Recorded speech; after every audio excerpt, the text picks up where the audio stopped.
Tout aussi féerique, mais beaucoup plus contemporain, voici le monument qui arrive en 6e position. Il s'agit du viaduc de Millau, en région Midi-Pyrénées. Un ouvrage achevé en 2004 et signé par un duo d'architectes de renom, le Britannique Norman Foster et le Français Michel Virlogeux. Ses dimensions pharaoniques impressionnent, à commencer par le journaliste Thomas Hugues.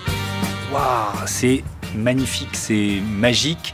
C'est un peu ce que peut faire de mieux le génie français. Pourquoi ? Parce que techniquement, c'est merveilleux et en plus, c'est beau.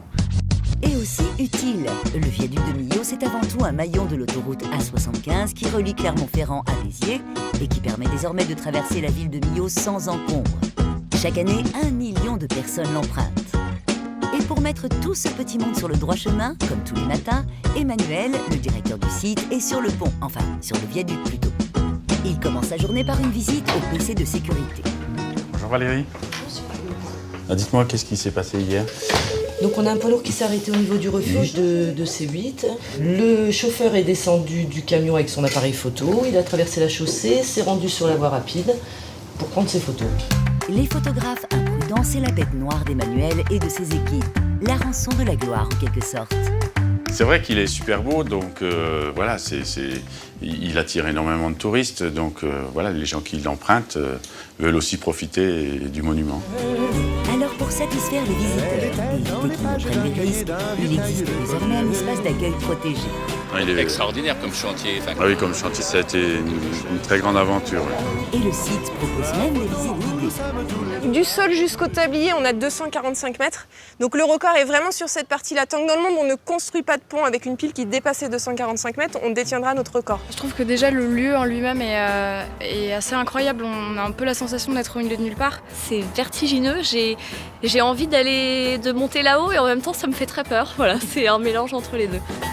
Ce viaduc est celui de tous les records. Avec 2460 mètres, c'est le plus long viaduc du monde et le plus haut aussi, avec sa flèche sur la pile numéro 2 qui culmine à 343 mètres, soit 19 mètres de plus que la Tour Eiffel. Si vous ne me croyez pas, allez mesurer sur place. Attention néanmoins, il faut être habilité et entraîné. Pour accéder au sommet, Emmanuel et Franck se rendent sous la chaussée, sous cette immense colonne vertébrale qu'on appelle le tablier. On voit ma maison d'ici. Ah, vous habitez à Crécelles, vous ? Oui, on voit la route là qui part en montant là vers le déco. Mais je vais vous dire, ce spectacle, c'est à tomber amoureux de ce pays, quoi. C'est vraiment extraordinaire. À vrai dire, je préfère largement la vue de l'Aveyron que la vue de Paris depuis le haut de la Tour Eiffel. C'est peu dire. Et si le viaduc n'a rien à envier à la Tour Eiffel, selon Emmanuel, il y a aussi à Millau tout ce qu'il faut pour concurrencer les fameuses balades sur la Seine.